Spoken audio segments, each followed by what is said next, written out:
Hi hello అందరికీ. గోంగూర పచ్చడి చేస్తున్నా. 2 కట్టలు తీసుకున్నా, ఆకులు తెంపుకున్నా. తెంపిన తర్వాత అవి నీళ్ళల్లో కడుక్కోవాలి. ఒక జల్లికట్టలో వేసుకొని నీళ్ళన్నీ వడిసిపోయిన తర్వాత ఒక కంచుడు పెట్టుకొని అందులో ఒక గంటె నూనె పోసుకోవాలి.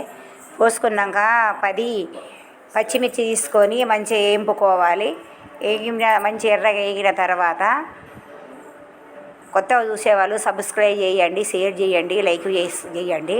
1 చెంచా జీలకర్ర, 1 చెంచా ఆవాలు వేసుకొని వేగిన తర్వాత 10 ఎల్లిపాయ రెబ్బలు వేసుకోవాలి. ఈ ఆకును పెట్టుకొని మంచిగా ఫ్రై చేయాలి. ఫ్రై అయిన తర్వాత ఒక 10 కళ్యామాకు ఆకులు వేసుకోవాలి.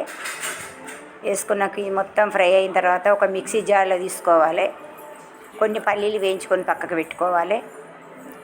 పక్కకు పెట్టుకున్న తర్వాత మిక్సీ జార్లో 2 చెంచాల ఉప్పు, 1 చిటికెడు ఇంగువ వేసుకొని మిక్సీ పట్టుకోవాలి. అదే కడాయిలో కొంచెం నూనె పోసి కొన్ని శనగపప్పు, 3 ఎండుమిర్చి వేసుకొని 1/2 చెంచా పసుపు వేసుకొని మిక్సీ అయిన చట్నీని తాలింపు వేసుకోవాలి. తాలింపు వేసుకున్నాక ఒక గిన్నెలకు తీసుకొని దాని మీద కొత్తిమీర పెట్టుకోవాలి.